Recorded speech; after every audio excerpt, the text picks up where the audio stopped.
E aí, povo de Deus, todos bem? Fernando Martins aqui para mais um estudo bíblico no nosso grupo Seguindo a Jesus, discipulado para o dia a dia. E hoje nós vamos falar sobre a nossa lição já de número 3, e hoje vamos falar sobre regozijar-se sempre no Senhor e ser grato. Fique comigo até o final e vamos juntos aprender a palavra de Deus. Lembrando a todos que o nosso grupo tem o objetivo de alimentar o povo de Deus, edificar a igreja do Deus vivo no conhecimento da palavra de Deus. Nós sabemos que o discipulado é uma jornada para a vida inteira. E o discipulado não se restringe apenas a estudos bíblicos. É uma vida que revela Cristo para outra vida. Não podemos fazer isto definitivamente pelas redes sociais, sem ver a pessoa cara a cara, mas uma parte do discipulado é o estudo bíblico, é o ensino da palavra de Deus.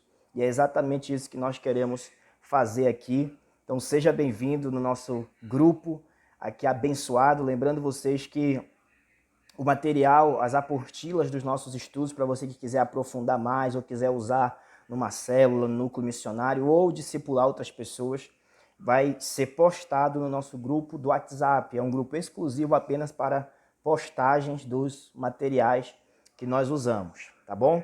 Que Deus te abençoe. Vamos lá para o estudo bíblico de hoje. O assunto da nossa lição é regozijar-se e ser grato, tá bom? O texto bíblico para nós lermos é em Mateus capítulo 5, do 1 ao 12, você vai ler na sua casa, e João capítulo 15, do 18 ao 25, é o texto-chave do nosso estudo para você meditar depois na sua casa, tá bom?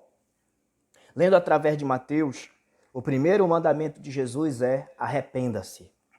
Seu segundo mandamento é siga-me. Seu terceiro é, quando os outros o insultarem por conta de Jesus, regozija-se e seja grato. Isso pode parecer um pouco sombrio para ser mencionado tão cedo no treinamento dos seus discípulos, mas Jesus nunca fingiu que lhe seguir seria como uma voltinha no parque. Queridos, é incrível o chamado de Cristo para o discipulado, é um chamado constante para a morte do eu, a morte do ego. Interessante, no livro de Mateus temos algumas ordens. A primeira é arrependa-se, venha a mim arrependido, volte-se para mim. A segunda é siga-me, ou seja, aprenda comigo. E a terceira é, quando alguém te insultar e te perseguir por causa de mim, se alegre e seja grato. Com certeza o chamado para o discipulado, como o nosso comentarista bem colocou, não é um passeio no parque, mas é uma vida de guerra espiritual, onde você é um soldado de Jesus e está sendo treinado pelo Senhor da glória. Muitas pessoas pensam que para chegar a Sião é um passeio, uma viagem. Eles dizem, eu vou chegar a Sião, mas bem disse aquele hino da harpa cristã, diz assim, para Sião marchamos, né? Para Sião marchamos. Ou seja, para Sião você não viaja dormindo na traseira de um carro. Para Sião você não viaja como se estivesse num passeio. Para Sião você marcha. O soldado e o discípulo de Cristo precisam entender que o chamado do discipulado é para uma guerra espiritual. E no meio desta guerra, sendo perseguido e insultado pelo nome do Senhor, Jesus nos ensina a nos alegrar, porque é um privilégio sofrer pelo nome do Senhor Deus Todo-Poderoso.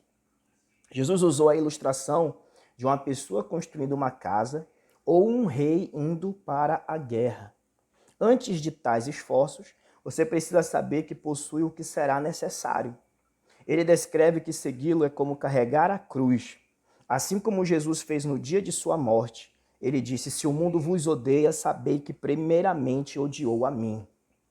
Nesse texto sagrado, no discipulado, Jesus comparou o chamado maravilhoso do evangelho a um rei que vai a uma guerra e precisa medir o preço que ele tem que pagar. A um homem que vai construir um edifício e precisa entender isto.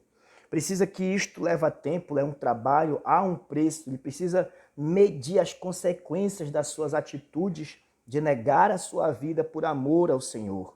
No mundo você é chamado sempre a ganhar a vida, a achar a vida.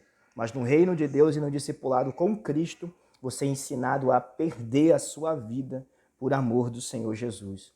Não simplesmente perder literalmente, morrer literalmente, mas também espiritualmente morrer para o seu eu, para o seu ego, para a sua razão, para que Cristo apareça na sua vida. Jesus nos alertou que se odiaram a Ele, que é o Mestre, quanto mais a nós que somos os seus discípulos e queremos imitá-lo. Então, por que alguém seguiria a Jesus, já que é assim?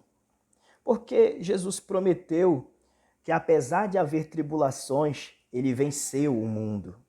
Porque Ele nos conduz em triunfo, louvado seja Deus. Como diz em 2 Coríntios, capítulo 2 e o versículo 14. Porque Jesus disse, vossa recompensa no céu é grande. A promessa da recompensa eterna é vencer nesta vida. Supera em muito o que Paulo descreve como nossas leves e momentâneas tribulações ou problemas. Para alguns, nós somos aroma de vida, mas para outros, cheiro de morte. 2 Coríntios 2,16. Mas o propósito de nossas vidas não é agradar às pessoas, é agradar a Deus. Louvado seja o nome do Senhor. Sabendo que a jornada é grande e é pesada, por que então seguir este Cristo? Por causa do relacionamento que temos com Ele e da grande recompensa que Ele nos prometeu, que está nos céus, onde aguardamos o Senhor Jesus Cristo. A jornada é grande, o caminho é estreito. Por que então seguimos nesse caminho? Por causa daquilo que está no final do caminho, a vida eterna, o encontro real com Deus.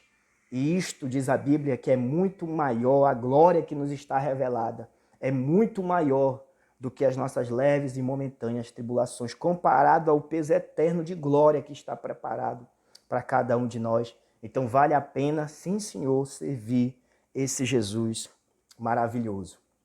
O nosso discipulado, ele tem a parte que você pode discutir com o seu amigo, com o seu irmão, e na discussão é o seguinte, qual resistência você tem encontrado em seguir Jesus? O que prende você, o que te impede de seguir Ele com mais afinco? Qual é a sua experiência de superação?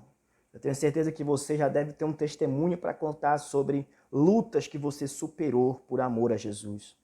Como a realidade da recompensa interna impacta seu coração e mente. Nós precisamos colocar isso na nossa cabeça.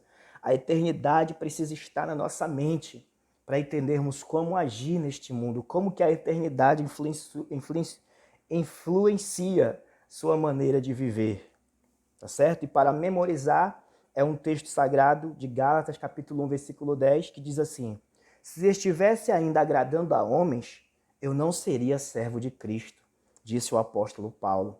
Isto não quer dizer que vamos ser rebeldes com pessoas e com isso ou com aquilo, mas isto quer dizer que se agradar aos homens vai comprometer o meu relacionamento com Deus, então eu desagrado aos homens para manter o meu relacionamento com Deus, para manter a obediência ao Senhor Deus Todo-Poderoso. Tá certo? E por fim, a nossa oração que diz: Pai, obrigado por ter vencido o mundo por mim e prometido uma recompensa eterna. Obrigado, minha luz e problemas momentâneos não são nada comparados ao prêmio que me aguarda. Minhas lutas e problemas momentâneos não são comparados ao prêmio que me aguarda. Por favor, ajude-me a manter-me fiel, a me manter fiel. Louvado seja Deus, isso só é possível pelo poder do Espírito Santo. Deus te abençoe, tá bom? Se você viu esse vídeo até aqui, comenta aqui embaixo, hashtag até o fim. Isso mesmo, hashtag até o fim, se você viu esse vídeo até o final. Deus te abençoe. A maneira de nós interagir é com você comentando aqui embaixo o que você está achando desses estudos bíblicos. Estamos comprometidos em ver a sua vida transformada, a nossa vida transformada pela palavra de Deus. Fique na paz do Senhor Jesus e até a próxima, querendo Deus. Um abraço.